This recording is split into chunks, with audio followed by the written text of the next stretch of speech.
Okay. So the sound seems to be working. I have no idea when these streams actually start due to the new YouTube UI being kind of terrible. So we have something pretty nice and straightforward today. So I'm throwing soldering stations to the ground. Give me a second. Last night I did a little stream about taking one of these TS100 soldering irons apart, a bit of a demo. It worked great and I'm really excited to have this. However, the point of these is to be portable, and to be portable they need a battery. To run off of a battery they need an adapter, and to connect the adapter to a battery we need to connect the adapter to the soldering iron, we need a cable. So I have acquired two cut-off DC plugs, which are simply new, of new AC adapters, which fit the TS100 irons, like so. And we're going to be trying to hook these adapters into these Makita ADP5 battery holder thingies. So these are just a power tool battery to power bank converter. They have two USB ports and that seems to be it. I have no idea the spec, no idea about anything except they seem to be disassemblable. I only bought these in order to run the TS100s. For about 10 euros a piece, on special probably about 20 otherwise, which would have made them not worth getting, but these were reasonable. So let's see, 2.1 amps per port, run off of all the Makita batteries, basic instructions, who cares. Let's see if we can get inside one of these. So construction wise these are not very sophisticated at all. We just have two prongs, slip it onto a battery, and probably this light is going to light now. Yeah, there we go. Beautiful. So my grand plan with this is to turn this into a kind of portable solder workbench, because I love these IKEA USB lights, and the Makita battery is a quite hefty little base for these, so we should be able to set up something really nice just by using these parts on their own. Isn't that fancy? And then we can take our TS100 and do our work like so. Assuming we can get inside of this thing. So let's get the interesting part.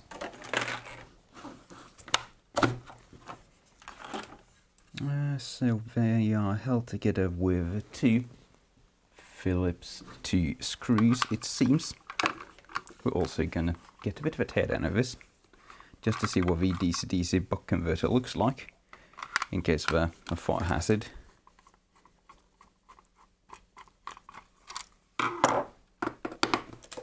I would assume these are reasonable quality, being Makita brand and expensive.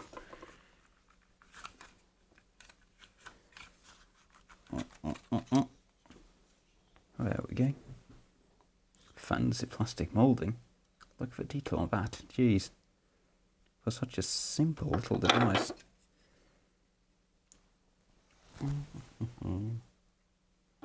Zoom.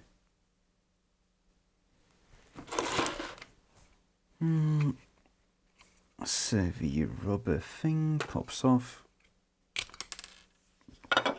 And there we have it. This looks like a pretty nice little device. Have a battery. Battery adapter is actually a separate thing, so you could actually remove a PCB all together if you wanted to. If you just wanted this as a battery adapter. Lots of ground plane on that. Through-hole USB ports. Pretty much what you want to see. I'm not minding the look of this at all. Let's have a look under the microscope. See what it's made of. People are showing up in chat. Hello.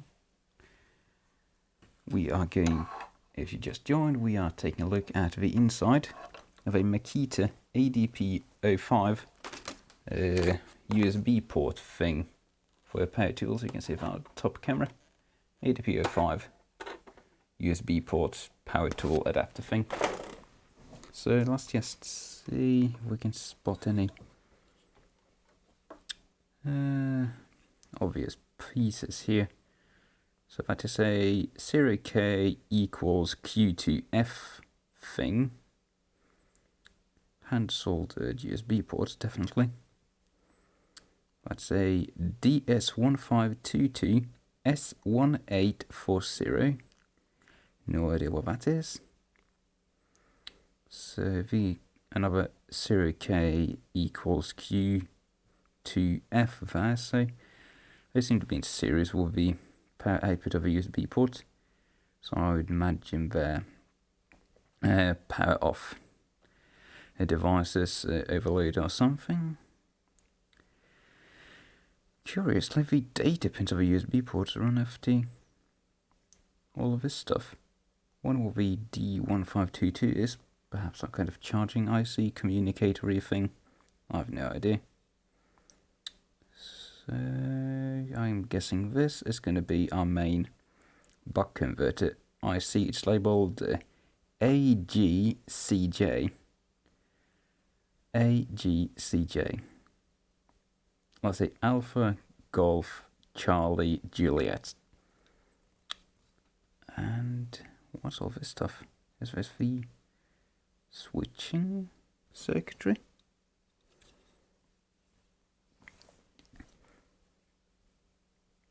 This is a lot of stuff.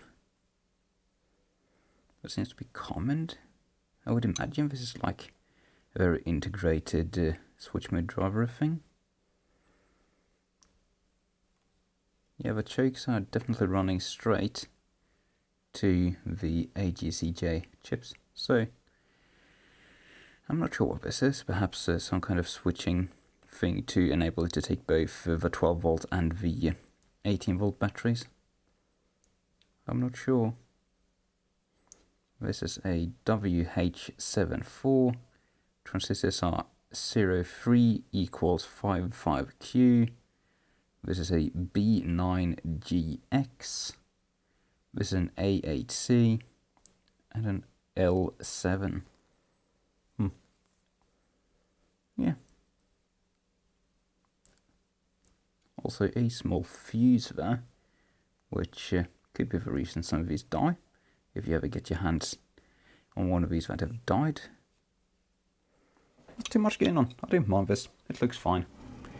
We're not really that interested in the USB part of it.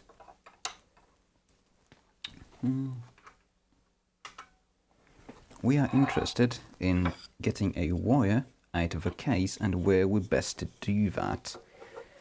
So we need to consider how this is going to actually mount when it's in use. We want it to be able to fall apart. We want it to be able to reasonably hold the lights at a good angle. So if we can like set this up on its side so that the USB ports point up, that's a good thing. Right.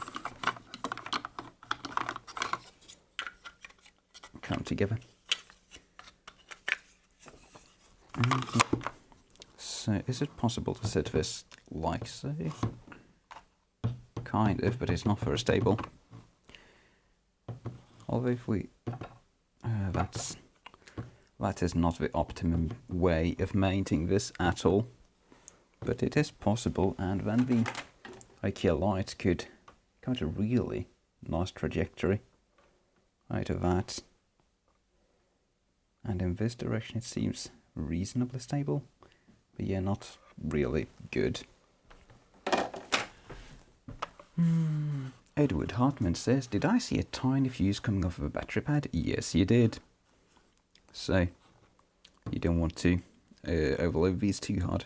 Although I would imagine it's competently sized. So this is the obvious way to store this and use it, but where should we take the battery cable out? Granted, even if it's sitting on this end, the adapter is actually not touching the ground, so it's possible to take it out there. I don't think it's going to be a big issue. These wires are a bit hard and horrible, but if anything it would just add a bit of extra stability. Or we could take it out at an angle, like so.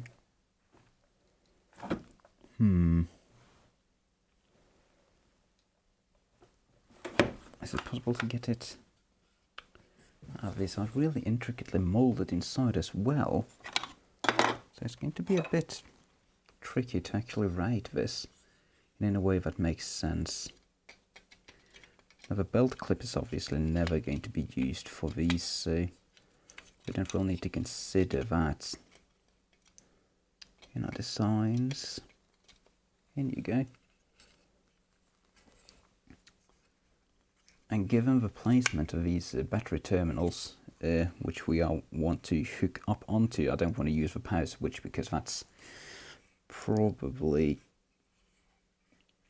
not gonna be able to handle the current, if that's even on the 18 volt side. I don't think the power switch actually cuts the entire current. And I'm not going to fit an external power switch. That's just too much work.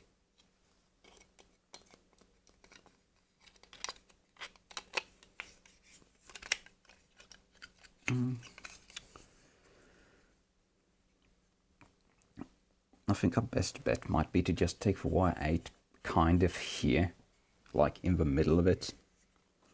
Then we get it out underneath the belt clip, which would protect it slightly, maybe make it easy to stow away there as well. So yeah, that's probably, I think we're going to go with that actually. Since we can take this half off, it's quite easy to just drill a hole here-ish, or yeah, it's going to be like that. We'll pull the wire in and just hook it on straight onto the battery terminals like so. So if you're just tuning in, the goal of today's exercise is to connect this thing, the TS100 soldering iron, to this Makita 18 volt battery. I've got the lead, I've got an expensive Makita USB thingy, and lead goes in there, lead goes in there, battery goes to there, and then we're in business. Then we're soldering on the go.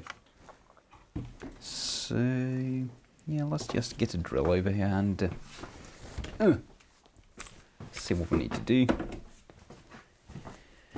We're going to need some drills, and this is going to be in my camera angle.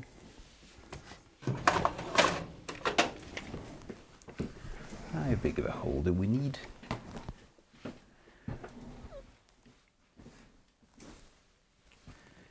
Edward Hartman says, is the hole between the USB ports usable? Not really, because it's kind of, well, maybe-ish. Maybe that's actually doable. Maybe. It would be kind of tight.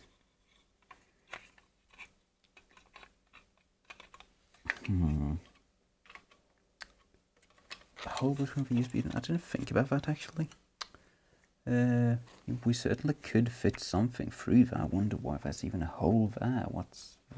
Oh right, no.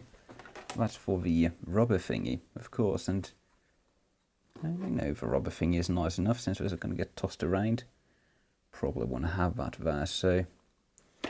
Yeah, I think more... I like the idea of having it come out at the top, because then we can kind of just stow the cable underneath here when we're not using it and just, like, do that without having a big mess, making it nice and manageable. So yeah, I think we're going with the original idea.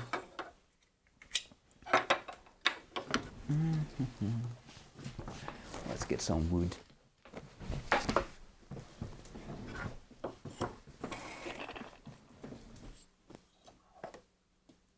So yeah, it really doesn't matter where we do it, just as long as it's meh.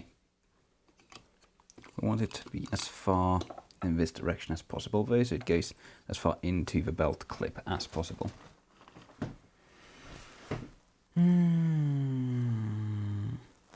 Someone says there's a nice hole under the clip. You're absolutely right. Does anything plug that up? It does get plugged up.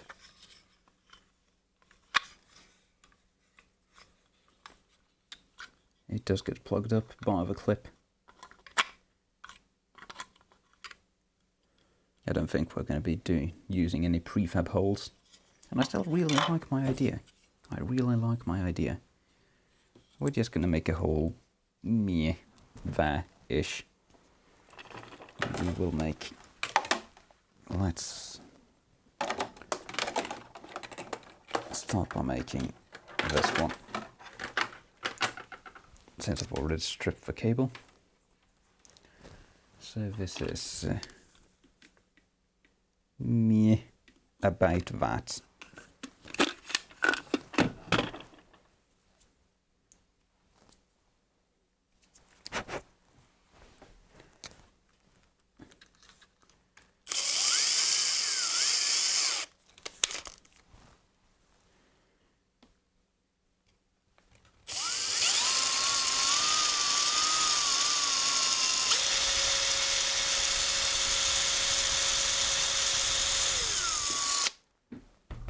This drill is so incredibly loud. Nice drill otherwise, but very, very loud. Let's see if that's going to be big enough for us. Oh, perfect.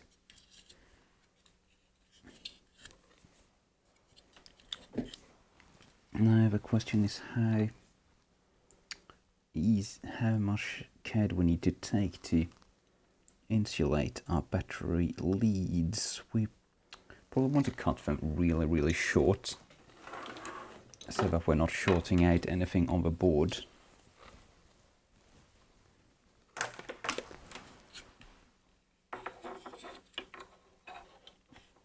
And it's probably smart to solder it straight to the battery contacts as well, rather than going to the board.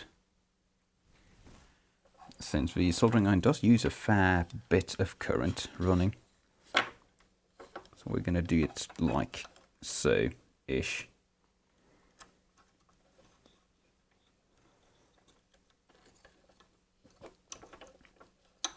Nice separator valve already in place.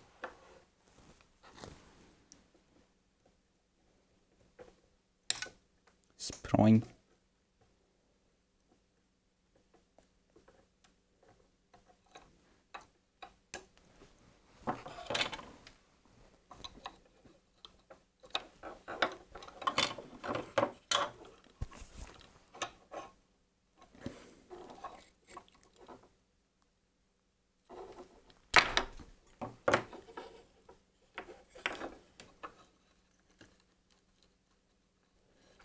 That's going to be beautiful.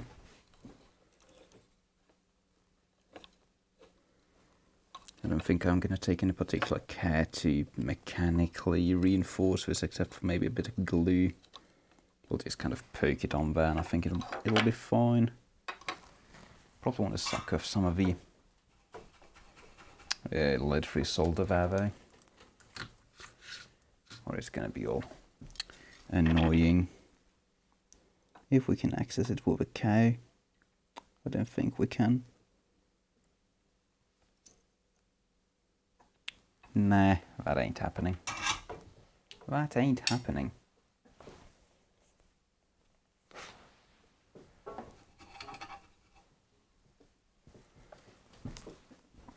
Someone said something more connectors. No. We only need to be able to plug this into the soldering on, and that's it. No point making any disconnectable gubbins. This is a single purpose device. It certainly had to be used for the soldering on. A power switch would be nice, but I'm not going to go through the extra bother of making that work. This is tight enough as it is.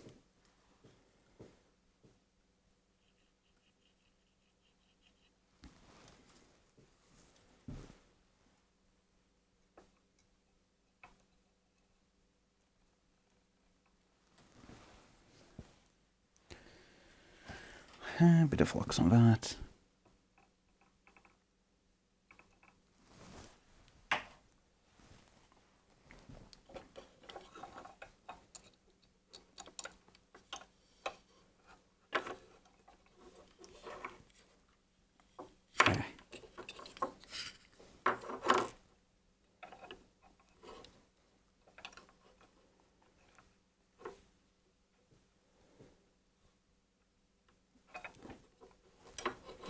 Everything's so springy.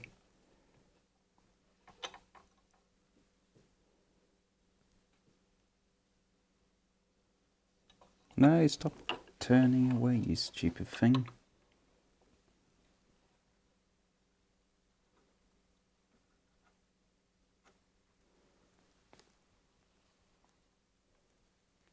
Beautiful. Oh, I made that one actually way too long. Whoops. We're going to have to cut the negative wide down just a tad to make it not short circuit everything. There we go.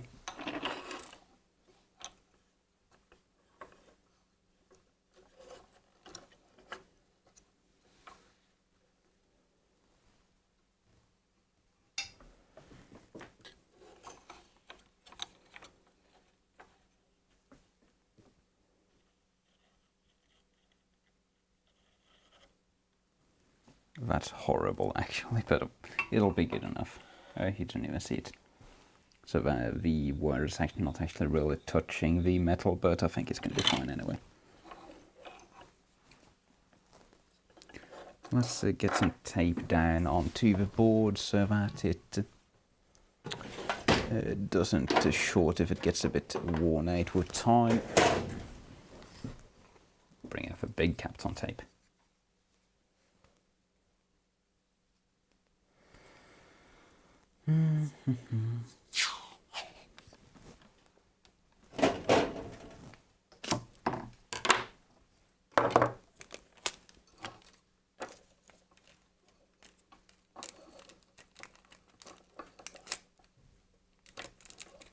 All you need in life is Kapton tape.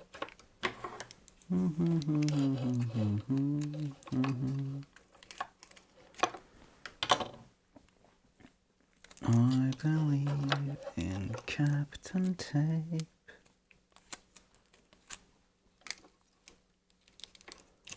Something like so. So this should be good to go now. Let's just reassemble it and then test it.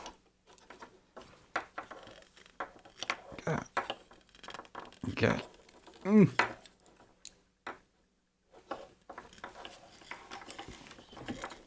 I really did drill the perfect hole.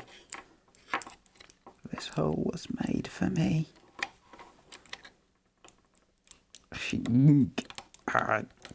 Get in there.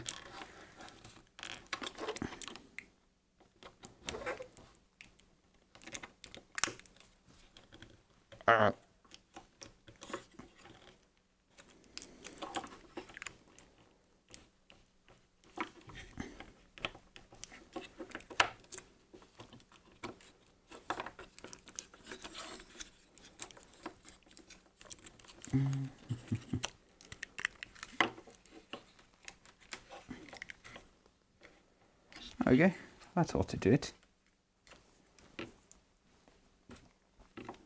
Ah shit, forgot the power switch.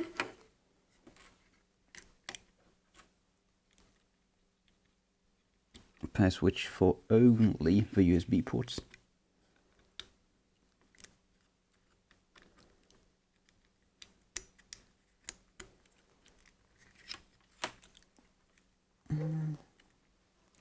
Like so.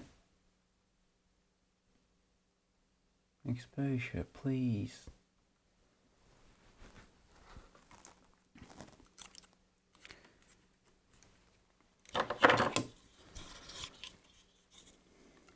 And this is going to work.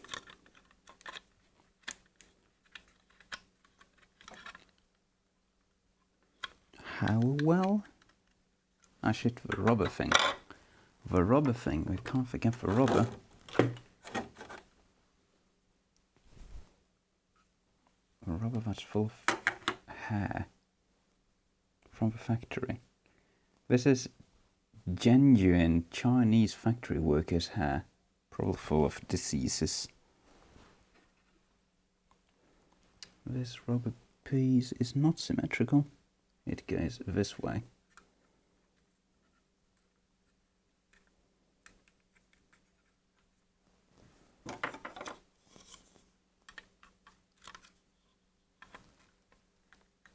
Is that right? Yes, it is. This is finicky to get back together.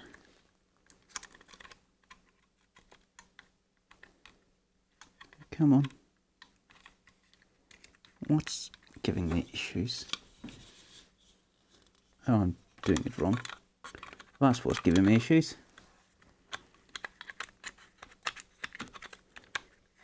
He says, keeping on doing it wrong.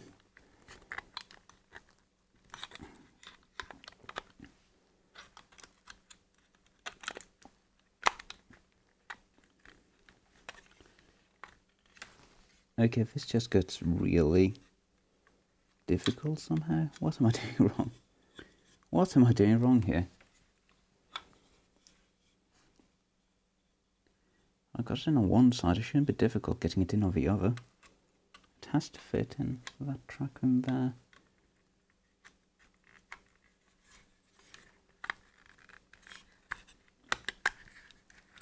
There we go. So there should now be a workable USB chargy soldering iron powery thing, which has no strain relief at all, but it's so tightly crammed in that I don't think that's an issue.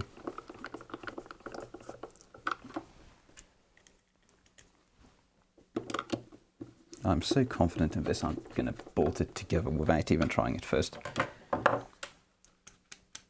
Okay, let's give it a go. We have our nice fresh Makita battery. Is it going to go on fire? It has not gone on fire. Is it still going to power our lights?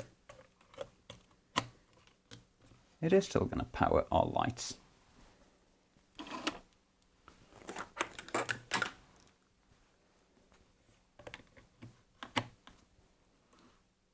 That's beautiful.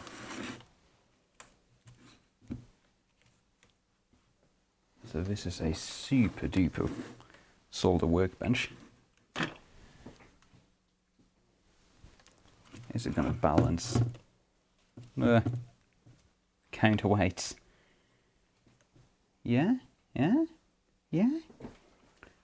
Not minding that.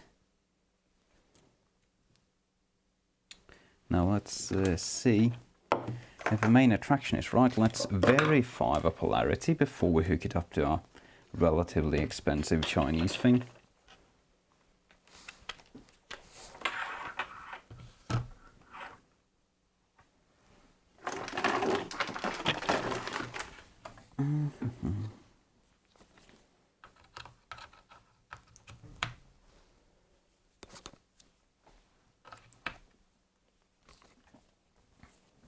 Verifying polarity. It's correct.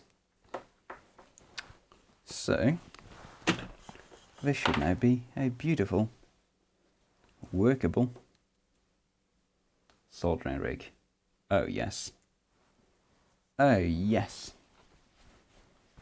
That's gorgeous.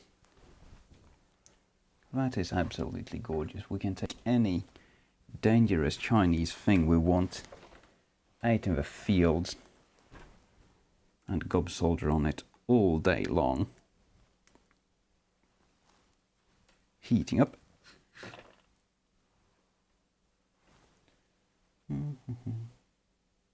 Oh. Peel. So that's all nice and warm. 300. And we can solder underneath our IKEA lamp light. Beautiful. Absolutely amazing. This is sensual. We could even hook up like an extractor fan to one of these USB ports.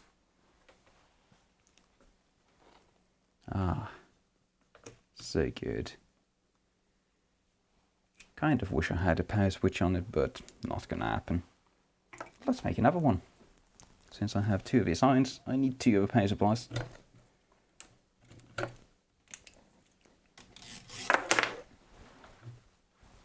Oh, and let's see if my cable stuffing idea is going to work. If we just like stuff it in there. Yeah, it's not the best experience, but you know, there are worse ways of storing wiring than that.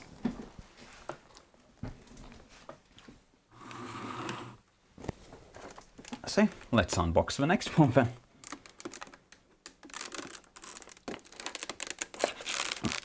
Brace yourselves.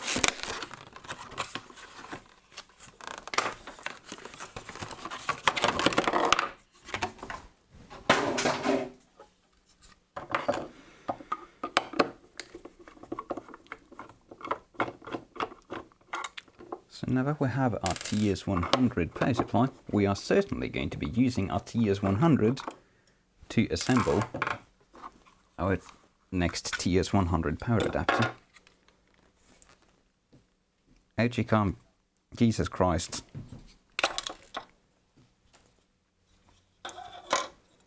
So this one is identical, no differences worth of note.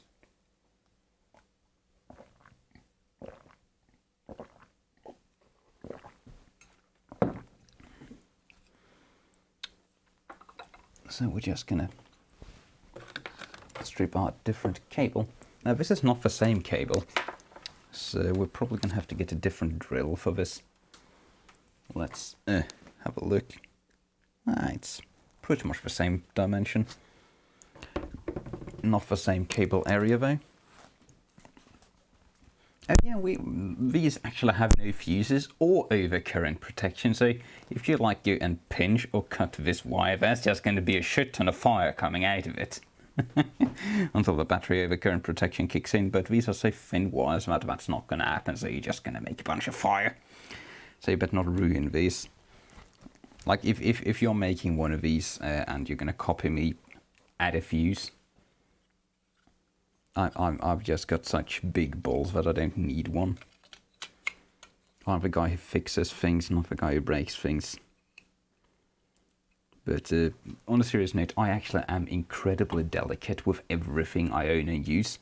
So I'm not afraid of having like unstrained wires because I handle them like they're made of pixie dust, the most valuable substance on Earth.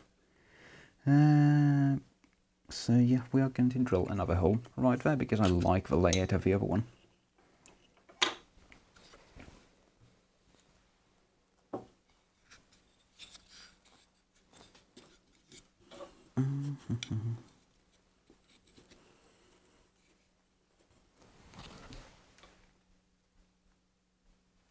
Bit of zoom. Well, it's slightly further in on this one since I kind of broke the plastic on the other one.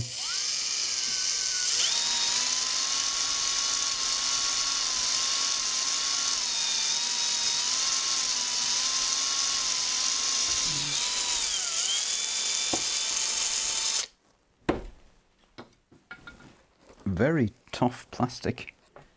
It does not seem to be glass fiber reinforced, but it's very bitey, very durable, thick, high quality.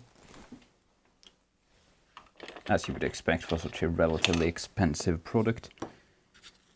Again, these USB Makita ADP5 adapters, the normal price for them here is €19.99, so they're not cheap. I got them for half price on like some dealy thing. So they're not that bad to me, but I would not normally use something like this for like just making a soldering iron adapter. I'd buy some cheaper crap off of eBay, or like a broken drill or anything which has a Makita adapter. Super Boobaloo says that's a no-nonsense drinking glass. Capacity 1 litre, and it's not a drinking glass, it's actually a really expensive Bodom branded coffee press that just happens to be perfect for drinking out of. Also perfect for making tea rather than coffee. Clean up the cut bit with my witch's nails.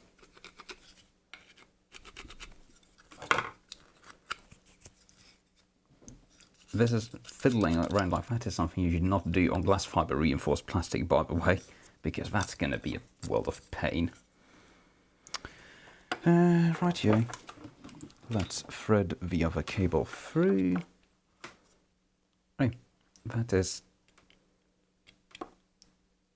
not going. We need a slightly bigger hole.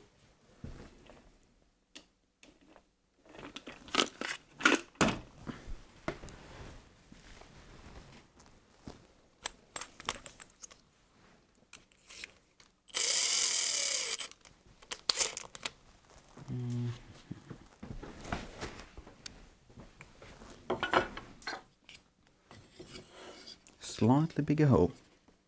I went from 3.5 mils to 4. That should do it.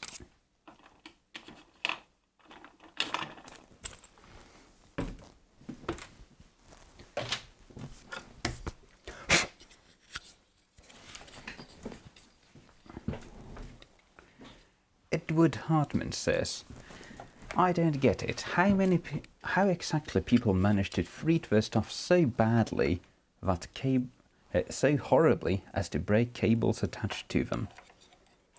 Work in electronics repair for a week and you'll cease being surprised.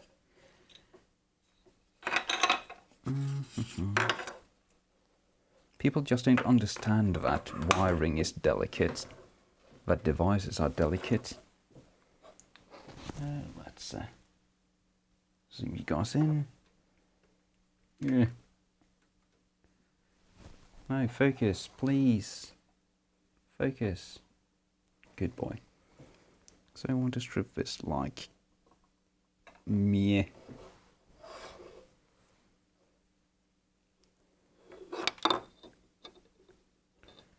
This is one of these annoying black and red dealies that you basically can't cut with anything other than a blade, and you always cut them too far. And then you have to start over. Let's see if we can rip that, yeah. Like these wires are super annoying to strip. You need to just get a tiny cut and then rip the end off, because else you will be cutting into the black and red cables. These come on like cheapo mains adapters and that sort of thing. Oh yeah, they always rip out of the sleeve. Yeah, they're not very good. Prefer coaxes.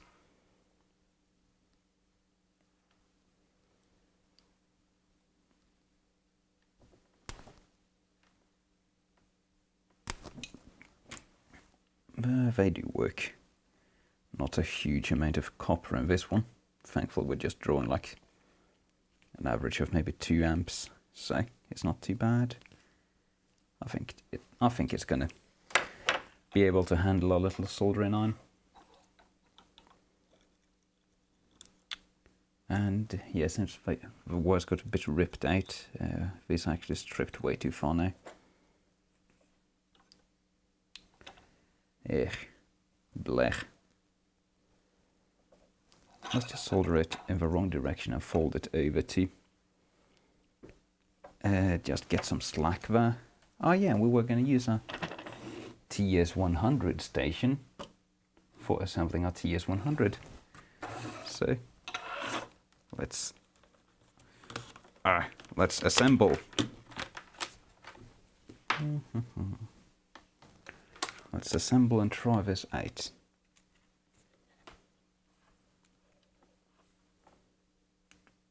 Press. So that's heating up. This is not thermally durable wire. I'm going to pay for that at some point. Should use some kind of silicone wire, but oh well. Oh well.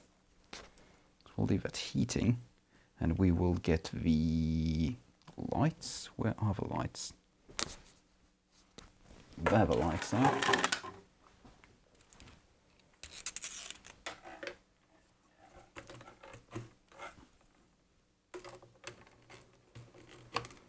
Now let's see, maybe it's best if we like fold them over like so.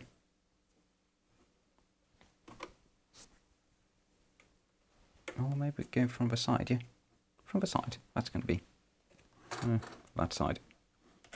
That's going to be nice. That's going to be nice. Oh yes. That's how you use this thing.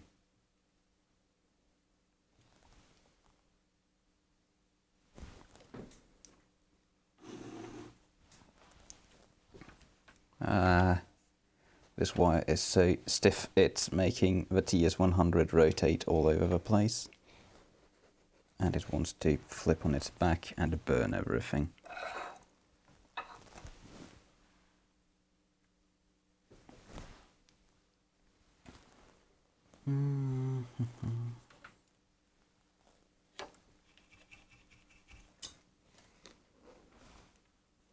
We'll probably want a bit more than 300. 330 I think is okay for this big piece of metal.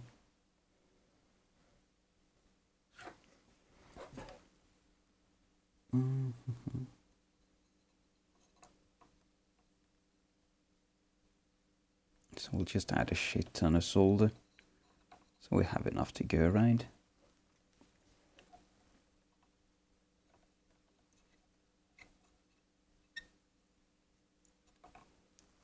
This has ample thermal capacity. Very nice. Very nice. I can see why these stands are so loose from the factory, because with a stiff cable attached, it just kind of wants to roll all over. So I'm going to untighten this slightly.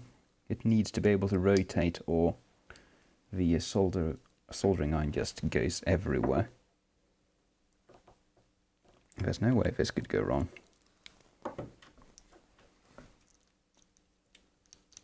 It went wrong.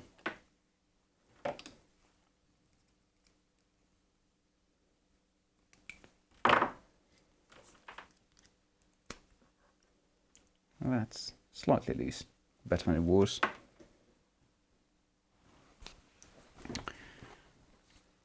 Rector Magnificus asks, hey FF Cossack, do you still own the Nissan Vanette? I do, but it's been replaced. It's just sitting parked on the yard.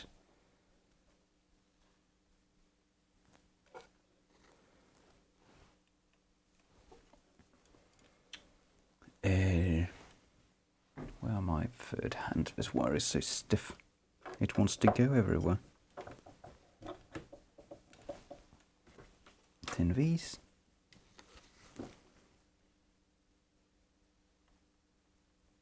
I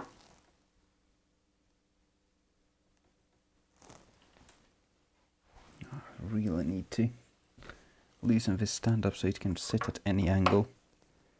It really has to.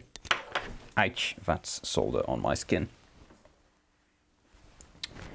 Yeah, don't make the same mistake I did, but tightening these up. These really need to be super loose. Huh. But it's just going to be a pain. The Chinese were not wrong in manufacturing them. Super loose. There we go. It has to be like that pretty much. You need to be very careful about it.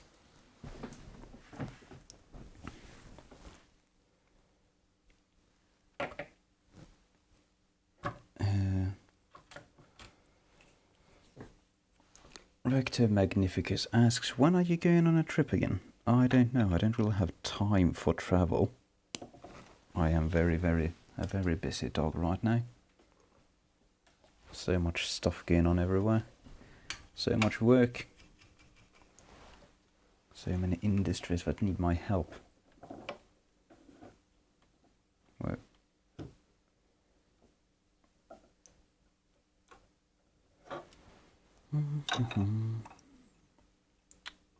well, plastic shrank, and this is actually fine doing that way around now. So let's just get some flux on there.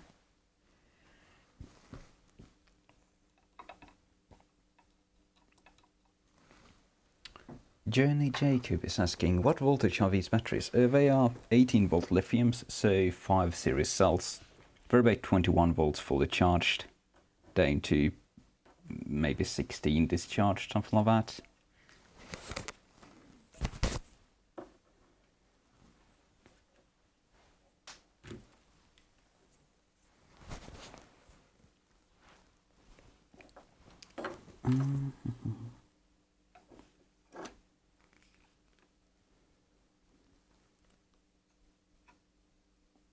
Melty. Beautiful. Okay, so that worked well as 330C. Let's take this down a notch. I think this actually has enough thermal capacity to do that at 290. I'll wave it around to let it cool off.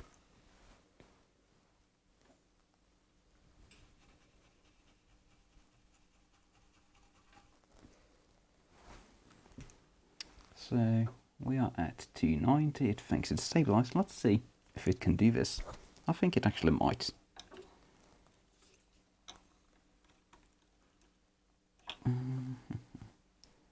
We need to get it at the right angle first. Like so.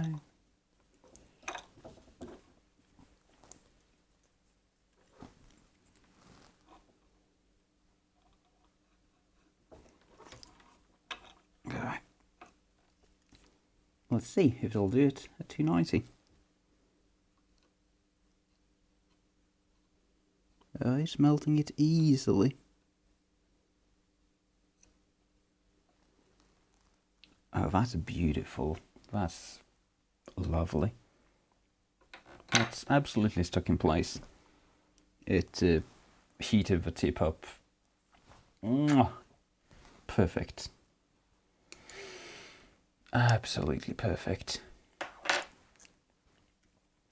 Like doing that with 290 is just means you have a very low thermal impedance from the actual heater to the tip, because if you had a higher thermal impedance it would just cool the tip down instantly and not melt the solder. Journey Jacob asks, are you sure the batteries can recover if ran to an undervoltage lockout? Well, the power tool batteries, that happens all the time. You know, anytime you've taken a drill and gone, yeah, that's an undervoltage lockout. And now these can be recovered from really low voltages.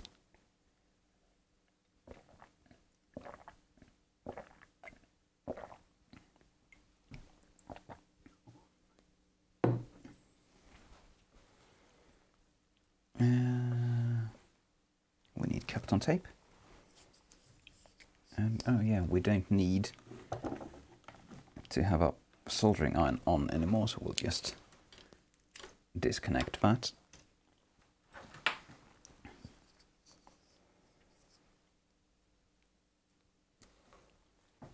Edward Hartman says, in the past I wanted to make my own, I think it's referring to silicon cables for like this kind of thing, but none of the connectors were rated for high enough current.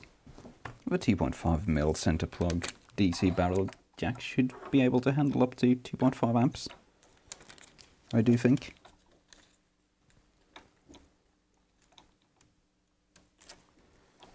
And even if they don't say they're rated for enough current, I mean, the TS100 is China thing. It's not, it uses like less than 2 amps on average. So you're going to be fine using pretty much anything. Grimson says, hello to you all, and to FF Cossack. Hello, Grimson. Hello to you as well.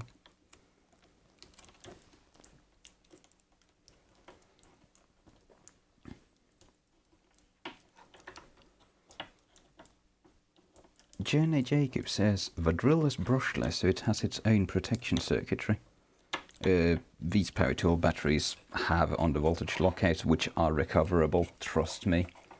You can use any stupid thing, run it to an undervoltage overload lockout, and it's going to recover just fine.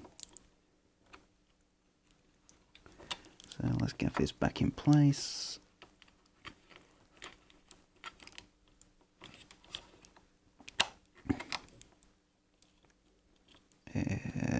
This goes like so.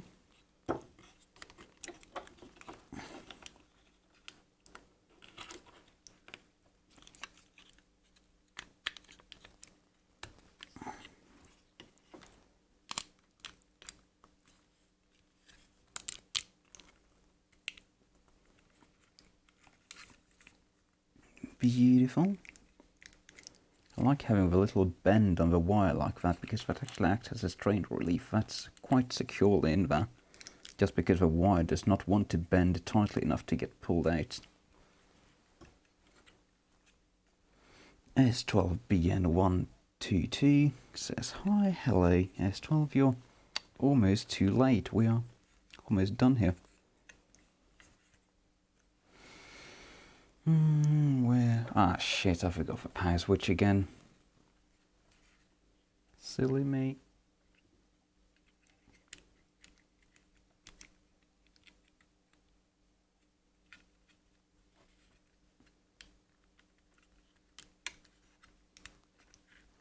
There we go.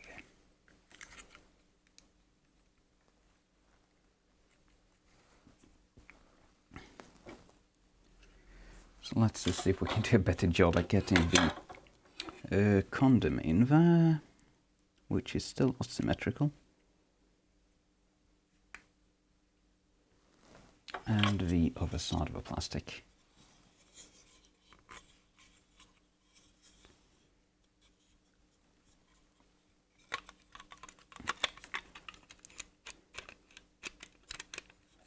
Now this should in theory line up really perfectly.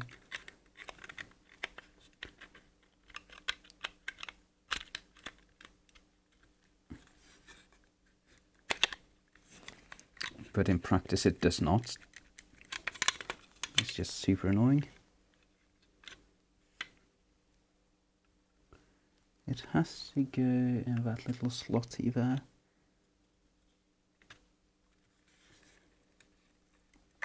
And then it's just a super tight fit to get it past the first bit there.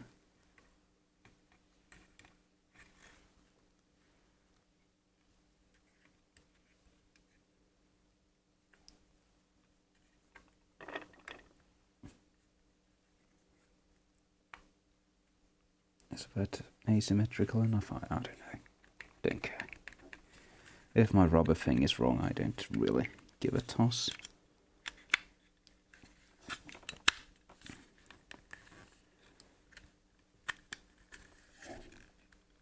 Ah, there we go. Another Makita TS100 adapter, all ready to go. Well, since we get the screws in.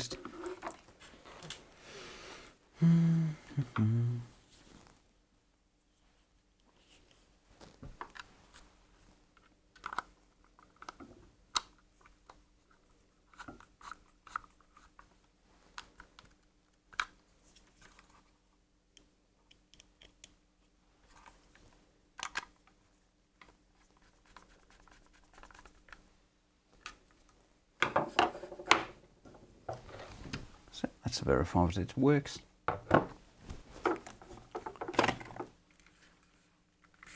Ah.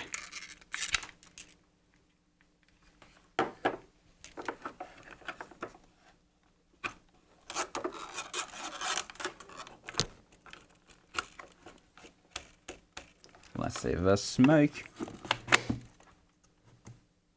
There's no smoke. Let's see if our polarity is correct.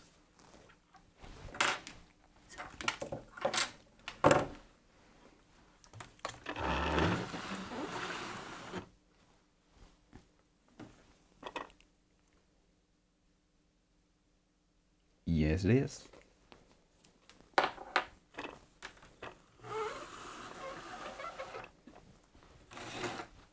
So I'm quite sure this is going to power this just fine.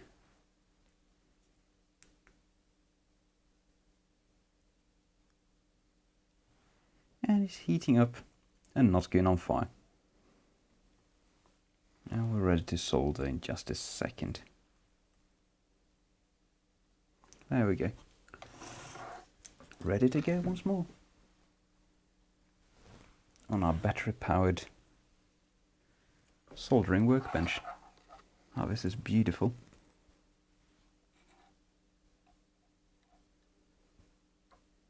Absolutely beautiful. What more could you ask for? Ah, I love it. I'm very happy with this investment. Can you turn this off actually? You can only adjust the temperature, I think. Is it possible to turn this off? Oh, it is. Oh, there we go. Nice.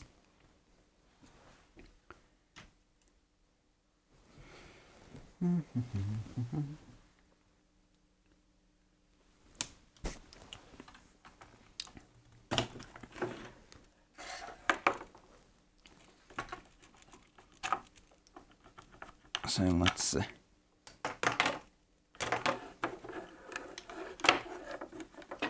Okay. Let's just write something on them just to have it done. TS100 adapter.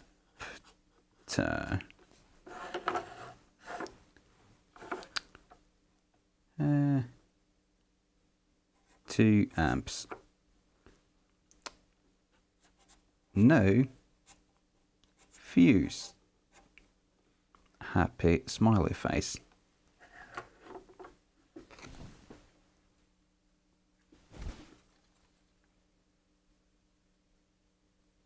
Beautiful.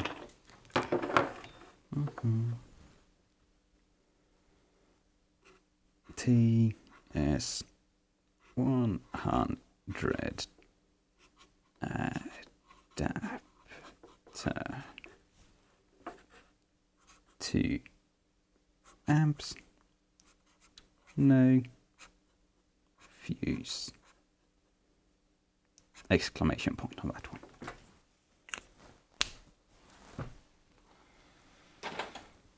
Let's see if the wire is going to be more like crammable on this one.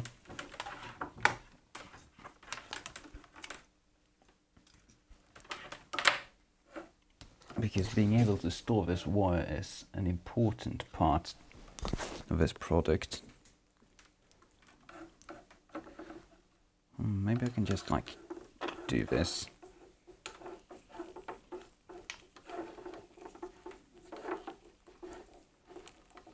And like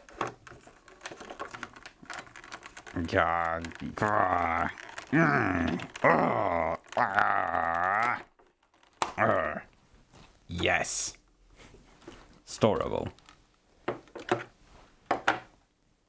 This one's kind of more made up to be. No, we don't want to do the like folder thing because it's super annoying to use afterwards, so we'll just manhandle it into the shape we want and do the same thing.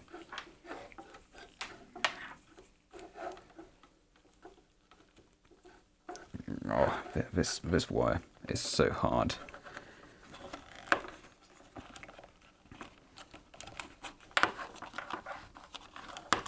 Ah, beautiful. Absolutely gorgeous. I am very happy with these. They're exactly what I wanted. Money well spent, time well spent. Alphonse Jean just showed up in chat. Way too late. Sorry, we're just done.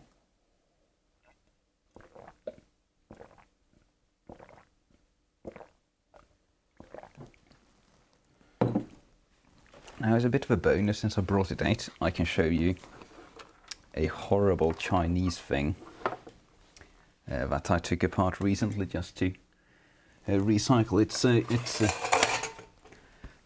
this is an EBC lithium charger. It's not regulated. It just kind of keeps charging everything forever. So don't put your lithium cells in this. If you have one, throw it away, please. And what's even worse is the insides.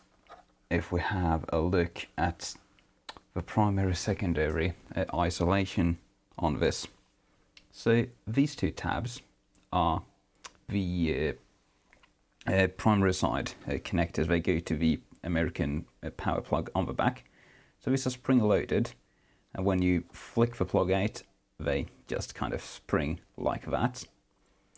Now, if we have a look, we have the transformer here, or the primary side switching happening here, and this should be the secondary side capacitor. You can see 470 microfarads, 25 volts, definitely secondary side. So we know that this is all secondary side. Secondary side should be safe to touch until you fold out the mains plug and the spring touches the secondary side output. Right, rectifier diode. So on this side it just makes kind of a short circuit to, I guess, the pin of the transformer is already connected to, so this doesn't matter. But this is a life and death situation. They've done such a good job with like isolation slots and stuff, but then they just like they've just shoehorned this in so bad.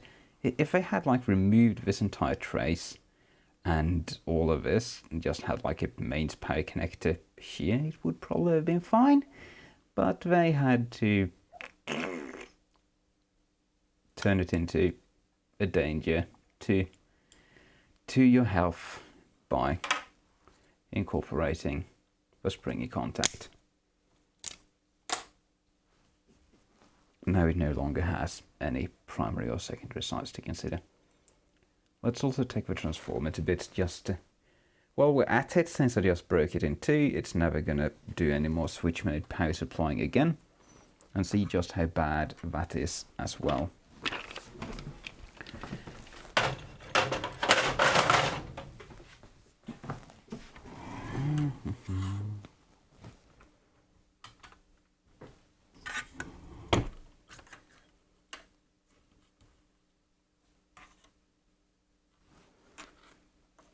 So, how's this look? I'm not seeing any double insulation on the primary side. Any of the secondary side, sorry, I'm not seeing any of the primary side either. So it doesn't matter. Let's take this apart gently.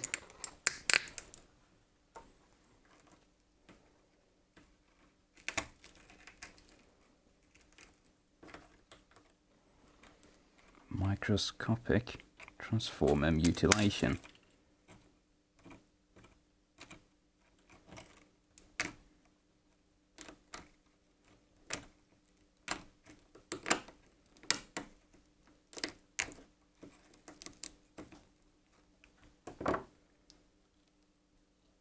Right, so no double insulation on these wires, and you can see that our primary and secondary side windings are crossing very close to each other, where they got ripped up there.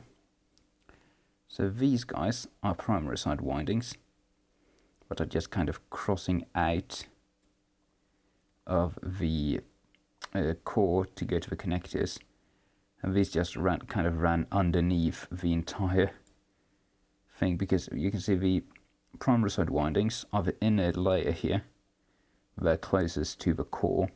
Then we have the secondary side winding, the fat one coming here is the outer core.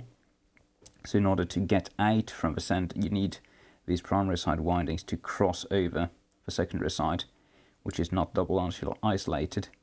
So we've had God knows how much clearance between these lacquered wires on the primary side touching the secondary side lacquered wire there. Completely unacceptable. Like that's as much of a death trap as the connector situation, really. Yeah, you should just never ever buy anything that hooks up to the mains off of eBay. Never ever, because this is the kind of shit you get inside. Like, this would fail compliance testing instantly. This is completely illegal. Completely illegal. Garbage. Let's throw it away into the trash where it belongs.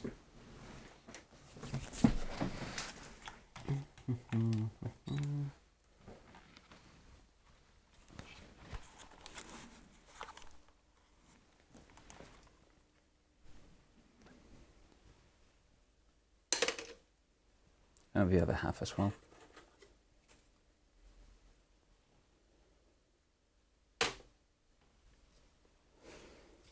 I need to clean all that up out well. Well, it's worth it for the cautionary tale.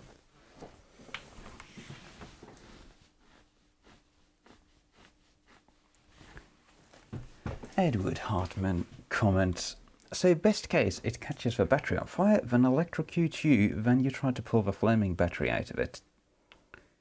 Yes, that's pretty much the story. Like, I tried it once with a battery and I went there and it was just very hot to the touch. Then I just never used it again. I just got it for free with like a kit of some sort. I just wanted the cheap lithium batteries to go with it. But oh well. I think we are done here. We made the Makita adapters, we took apart a horrible transformer.